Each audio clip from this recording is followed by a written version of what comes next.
Պահ է գալիս, երբ բազմաթիվ ամուսնությունների դեպքում հանկարծ լռություն է տիրում։ Ոչ անպայմանորեն տհաճ, բայց լուռ։ Շատերի մոտ ենթադրաբար գոյություն ունեցող սիրո առօրյականացումը, երբեմնի սուր ապրվող հույզերի բթացումը տեղի էր ունենում մեղրամսից որոշ ժամանակ անց, երբ կարասում մեղրն ուտելուց հետո հասնում էին արդեն իմացաք ինչին։ Իսկ ուրիշների մոտ հենց առաջին ամուսնական գիշերը։ Վայ։ Ինչ եղավ։ Ոտս էլի խփեցի այդ սեղանին։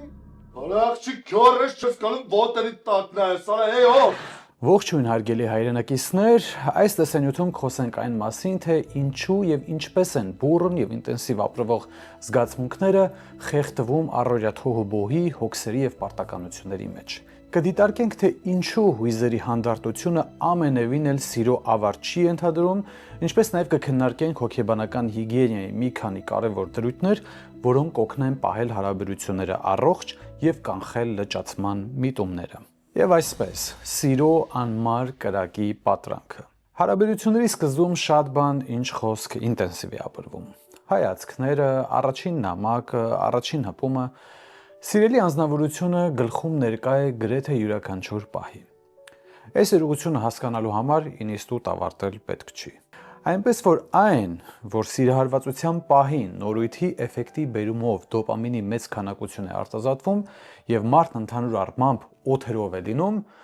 դրան չենք անդրադառնում։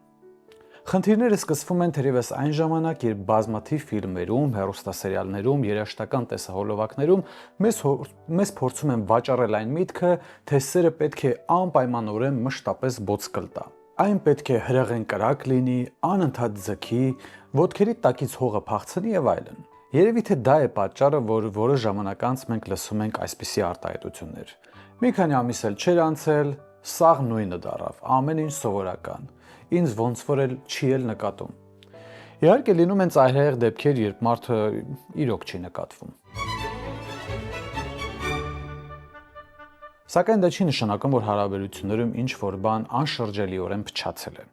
Զգացմունքները պարզապես կրում են որակական փոփոխություններ եւ սա էլ հենց սիրո փորձաքարն է, թե որքանով են զգացմունքները հասուն։ Այդ որակական անցումները իրենց չափազանց գեղեցիկ արտահայտումն են գտել Բալզակի հայտնի վեպերից մեկում։ Սերը մեր կյանքին ընդմիշտ խառնվելուց եւ նրան իր բոցե գույներով ներկելուց առաջ անցնում է անսահման ձևափոխությունների միջով։ Սերը վճիտ աղբյուր է, որը հոսում է եղեգների, խոտերի եւ ծաղիկների միջով, բայց ահա դառնում է գետակ, գետ, փոխում է իր բնույթն ու տեսքը, յուրաքանչյուր նոր վտակից, ապա նետվում է անսահման օվկիանոսում։ Ուրթերի մտքերը լոկ միապաղաղություն են տեսնում, իսկ մեծ հոգիները խորասուզվում են մշտնջենական մտահայեցությունների մեջ։ Հիմա, որ դեպքերում է դրսևորվում թերի մտքերից բխող միապաղաղությունը։ Մինչև բալզակյան տողերին անցնելը, հիշենք այն, որ ընդհանրապես գոյություն ունի նեյրոկենսաբանական մի օրինաչափություն։ Նույն ազդակի բազմակի ի հայտ գալու դեպքում մեր նյարդային համակարգը սկսում է հակազդել աստիճանաբար թույլ։ Նույն անեկդոտը երկրորդ անգամ լսելիս մենք չենք ծիծաղում այնպես, ինչպես առաջին անգամ։ Նեյրոհոգեբանության մեջ դա կոչվում է հաբիտուացիա։ Ուսուցման հիմնարար մի մեխանիզմ, որի ժամանակ նեյրոնալ մակարդակում տրվող պատասխանի սրությունն աստիճանաբար բթանում է։ Այս օրինաչափությունը վերաբերում է բոլոր զգայարաններին։ Նույնիսկ ամենաարտասովոր տեսողական գրգիրներին մարդիկ ժամանակի ընթացքում հակազդում են սովորական։ Այնպես որ նույնիսկ նիստ տիեզերքի արտաքին գրավչությունը կարող է սովորական դառնալ ոչ այն պատճառով, որ գեղեցկությունն իր արժեքը կորցնում է, այլ պարզապես, որ դոպամինային համակարգը հակազդում է նորույթին, ոչ թե տևական վիճակներին։ Տեղի է ունենում զգայական հագեցում։ Սա վերաբերում է նաև լսողական գրգիրներին։ Օրինակ, ես քեզ սիրում եմ արտահայտությունը այլ հուզական վիճակներ է հարուցում առաջին անգամ, քան օրինակ ԱՄՆ-ում կամ եվրոպական որոշ երկրներում բավականին տարածված եւ համատեքստից զուրծ ավտոմատ կերպով արվող հավաստիացումների ժամանակ։ Հոգելեզվաբանության մեջ այն կոչվում է սեմանտիկ հագեցում։ Ոչ այն պատճառով, որ սերն այլևս բացակայում է, այլ որ տվյալ գրգիռը ոչ մի նոր տեղեկություն այլևս չի պարունակում, որը պատճառ կհանդիսանար դոպամինային համակարգի խթանման համար։ Սա ընդամենը նեյրոկենսաբանական փոխակերպում է։ Բալզակի ասածը վերաբերում է նրան, որ եթե մենք բացի ֆիզիկական մտերմությունից մեր զուգընկերոջը առաջարկելու ոչինչ չունենք, ապա միապաղաղությունը անխուսափելի է։ Զուգընկերը տալիս է այն, ինչ կարող է տալ։ Նույնիսկ եթե դուք ասեք, Հոգնել եմ այդ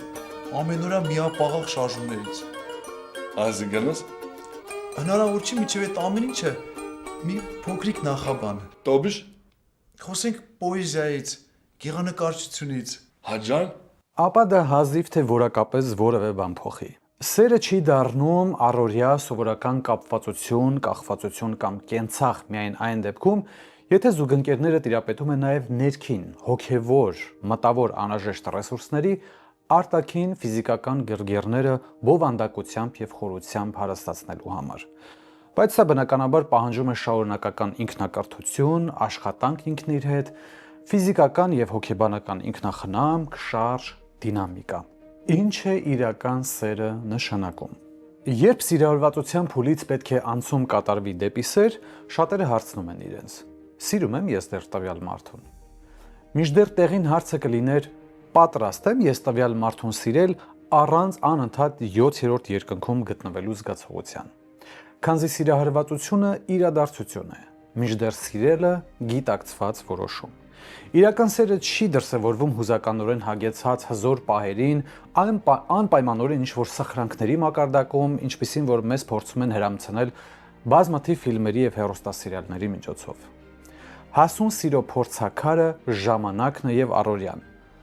եւ բազմաթիվ աննշան թվացող պահեր։ Օրինակ, երբ մենք հոգնած աշխատանքից տուն ենք վերադառնում եւ մեզ համար սիրելի անձնավորությունը մեզ համար ընթրիք է պատրաստել, երբ մենք հոգնած ենք, անհավես, բարկացած, թույլ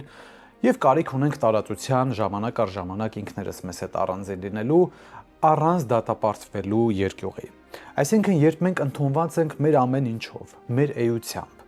առանց մշտապես ուժեղ կամ գեղեցիկ երևալու արտաքին ճնշման, երբ երկու մարդ իհարկե պատրաստակամորեն աջակցում են միմյանց ինքնակայացմանը եւ ինքնազարգացմանն առնչվող հարցերում։ Ինչպես նշում է Էրիխ Ֆրոմը, նևրոտիկ կամ ոչ հասուն սերն ասում է. Ես քեզ սիրում եմ, որովհետեւ ես քո կարիքն ունեմ։ Մինչդեռ հասուն սերն ասում է. ես քո կարիքն ունեմ, որովհետեւ ես քեզ սիրում եմ։ Որպես հոգեբան, իմ փորձից ելնելով կարող եմ ասել, որ սերը կրում է տվյալ անձնավորության կնիքը։ Այսինքն, ինչպիսին անձն է, այնպիսին էլ իր սերն է։ Սերը կարելի է նմանեցնել ծրագրի կամ հավելվածի, իսկ անձը hardware-ն է։ Այդ hardware-ը պետք է համապատասխանի որոշակի չափանիշների, որպեսզի հնարավոր լինի այդ ծրագիրը, որը մենք կոչում ենք սեր, ինստալացնել կամ գործարկել։ Սա ինչ խոսք նշանակում է, որ ամեն մարդ չէ, որ ունի այն ներքին անձնային կառուցվածքը, որը հնարավորություն կտա ապրել սիրո կամ հասուն սիրո ողջ փորձառությունը։ Իրական սերը պահանջում է ներքին տարածք, հասունություն եւ ինքնաճանաչում։ Այն չի կարող գոյատևել այնտեղ, որտեղ մարդը դեռ ինքն իրեն չի գտել, ինքն իրեն չի ճանաչում, չգիտի իր սահմանները, իր վախերը եւ իհարկե պատասխանատվությունը ինքն իր եւ դիմացինի նկատմամբ։ Այս միտքը շատ մոտ է այն գաղափարին, որը ներկայացնում է Էրիխ Ֆրոմը։ Ըստ որի սերը պարզապես զգացում չէ, այլ կարողություն, որը պահանջում է ներքին զարգացում, կարգապահություն եւ պատասխանատվություն։ Ինչպես նա գրում է, սերը արվեստ է եւ ինչպես ցանկացած արվեստ, այն պահանջում է գիտելիք եւ ջանք։ Կարևոր է նաեւ ապրումների ուժգնությունը դրանց բովանդակության հետ չշփոթելը, ինչպես նաեւ հանդարտությունը լճացման միտոմների։ Հարցն այստեղ այն չէ, արդյոք ես դեռ բավարար զգացմունքներ ունեմ, այլ ինչ է մեզ հետ իրար կապում, երբ սիրահարվածության ուժգին ալիքից հետո մենք մտել ենք արդեն հանդարտության փուլ, ուր ինչպես Բալզակն է նշում, թերի մտքերը լոկ միապաղաղություն են տեսնում, իսկ մեծ հոգիները խորասուզվում են մշտնջենական մտահայեցությունների մեջ։ Ինձ համար անչափ հետաքրքիր կլիներ լսել նաև ձեր կարծիքը այս ամենի վերաբերյալ, այնպես որ սիրով հորդորում եմ ակտիվ լինել մեկնաբանությունների հատվածում։ Իսկ նրանք, ովքեր կցանկանան գրանցվել խորհրդատվության համար, ապա դա կարող են անել այս տեսանյութի նկարագրության հատվածում տեղադրված հղումներով, իսկ եթե տեսանյութը ձեզ դուր եկավ եւ ցանկանում եք, որպեսզի ավելի հաճախ հանդիպենք YouTube-ում, ապա մեծապես օգնած կլինեիք ինձ, եթե սեղմեիք հավանել կոճակը, կիսվել տեսանյութով ձեր մտերիմների հետ եւ բաժանորդագրվեիք իմ ալիքին։ Անչափ շնորհակալ եմ բոլոր նրանց, ովքեր աջակցում են ինձ, եղեք առողջ, մինչ նոր հանդիպում։